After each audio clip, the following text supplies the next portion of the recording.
Sheila Fogarty on LBC. Call 0345 6060 973. Let's talk to Martin Austin, who's called from Derby, Managing Director of a company called Nimbus Disability. Wants to talk about this government strategy announced today, such as it is. Martin, hi. Hi, Sheila, how are you? I'm all right, yeah. Did any of it leap out at you, this strategy?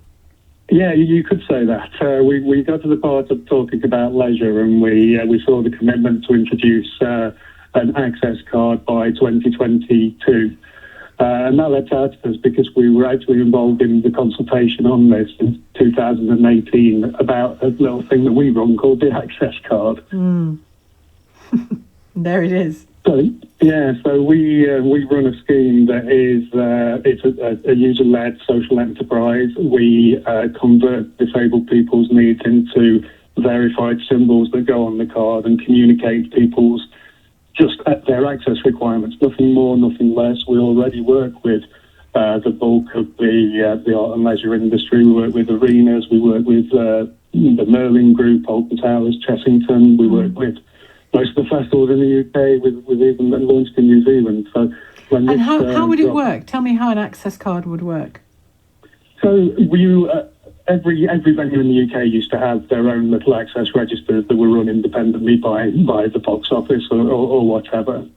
And what we realised was, as a disabled person, every time you wanted to go somewhere, you had to send in copies of your benefits letters or personal information, and not everybody had that information.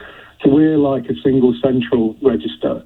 And with the card, you can just roll up at National Trust property in some cases, or at an entertainment venue, show your card and get your needs met. So it's like an Uber Blue badge in a way.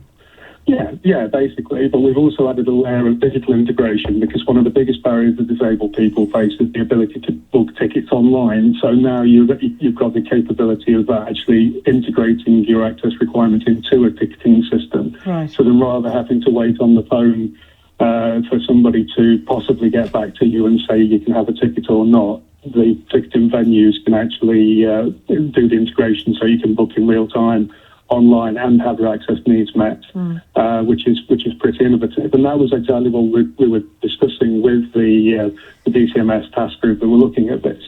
But as far as we were concerned, sort of conversations had ended. We'd spoken to some partners yesterday, a group called Attitude is Everything, who do some fantastic work in championing good practice, and we just all sort of assumed that COVID had killed it. And then this report got dropped the next day, so we're a little bit confused. Are you miffed? I don't know yet. I don't know whether this is the fire that needs lighting underneath them to revisit the consultation. In which case, I'm over the moon that we might still be in a position to do this. Because we read the report and it was describing what we do and the conversations that we've been having. They've essentially, with the best will in the world, stolen your idea. Is that what you're saying? No. You want them to. You're happy for them to. No, the potential was that they'd be subcontracted out to us. That was the proposal we've had in front of them. We can run this scheme for them. And who better to run a scheme for disabled people than a scheme of disabled people, already by disabled people, for disabled people. And this is where, all of the sentiments that everybody else is going to echo through this. You've got to involve disabled people. So if the scheme already exists, it already works, and it's already being run by disabled people, the only difference is we identify this as a need and we charge for the card. We charge the individual £15 for 3 years for a card. But if they want to subsidise a free card, we can do that, and we'd be more cost effective than anything else that they're looking at, because we don't have high profit margins. So what you're keeping an eye on is whether, and presumably we'll try and engage with the government about this, is are they going to engage with your organisation or organisations like yours, or are they going to outsource it to a Serco type company? Yeah, and that would be the worst thing for disabled people. Disabled people have no trust in those kind of organisations, whereas in a social enterprise, there's not only trust, but there's a reassurance that what little profit we do make gets donated back into charities. So your last caller, Dominic at Weasel, we've spoken to them about running a localised version of the scheme where they actually take the share of the profits that are generated in their area. And this is what we've launched in New Zealand as a social enterprise. We've franchised it out there. And the organisation in New Zealand keeps the profits that they make and reinvest it back there. Right. Which feels more appropriate to the need, doesn't it, than private? That's what we think, yeah. So you'll engage with them, will you, now at this point? You'll seek them out to see what's going on? That's been what's happening with my entire day, is trying to work out. Well, I'm honoured you took time out to talk to us in the middle of that. Yeah, get back on the phone, Martin.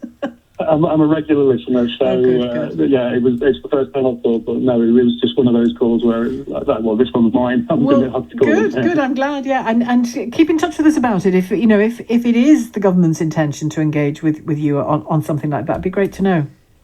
Absolutely will. All right. Thanks very much, Martin. Martin Austin, MBE, no less, for the work he's doing.